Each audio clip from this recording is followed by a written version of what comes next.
ತೊಳೆಯುವೆನು. ಈ ಕುರುಕ್ಷೇತ್ರದ ಧೂಳಿಯ ಒಂದೊಂದು ಕಣವನ್ನು ಸುಧದಿತ್ತವಾಗಿ ಮಾಡಿ ರಕ್ತದಿಂದ ತೋಯಿಸಿ ಪುಣ್ಯ ಬೀಜವನ್ನು ನೆಡುವೆನು.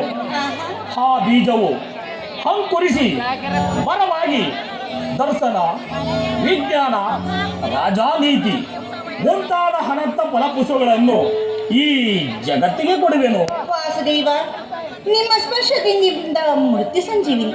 ಕೇವಲ ದೃಷ್ಟಿ ಮಾತ್ರದಿಂದಲೇ ಜಡ ಜಗತ್ತನ್ನೇ ಜೀವಂತ ಮಾಡಬಲ್ಲ ನೀವು. ಅದನ್ನಳೆದು ರಕ್ತಪಾತದ ಅವಶ್ಯಕತೆಯಾದರೂ ಏನು? ರುಕ್ಮಿಣಿ, ಕಾಲಸರ್ಪ ಕಚ್ಚಿದವರನ್ನು ಮೃತ್ಯುವಿಂದ ರಕ್ಷಿಸಬೇಕಾದರೆ ವಿಷಸರ್ಪವಾದ ಹವಯವನ್ನು ಛೇದಿಸುವ ಹೊರತಾಗಿ ಮತ್ಯಾವ ಉಪಾಯವಿಲ್ಲ. ಅಭಿಮಾನ ಸೂರೆಯಿಂದ ಕ್ಷತ್ರಿಯರ ರಣನಾಡಿಗಳಲ್ಲಿ ರಕ್ತಾಧಿಕ್ಯವು ಹೆಚ್ಚಿ ಅಧರ್ಮದ ರೋಗದ ಅಂಕುರವು ಕಾಣಿಸಿಕೊಂಡಿರುವುದು.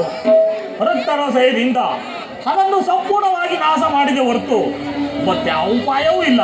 ದೇವ, ಇಷ್ಟೊಂದು ಜನ್ಮ ಮರಣದಿಂದ ಧರ್ಮ ಸ್ಥಾಪನೆಯಾಗುವುದಾದರೆ ಅಂತಹ ಧರ್ಮಕ್ಕೆ ಶತಾಧಿಕ ಅಧಿಕಾರವಿದೆ. ನೀವು ಶಾಂತಿ ಸಂಧಾನಕ್ಕೆ ಪ್ರಯತ್ನಿಸಲೇಬೇಕು.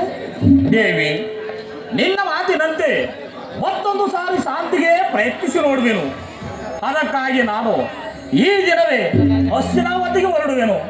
ಆದರೂ ಈ ನನ್ನ ಪುನಃ ಪ್ರಯತ್ನವು ಕೂಡ ವಿಫಲವಾಗುವುದು. ಸ್ವಾಮಿ, ಕಣಯಮ್ಮ.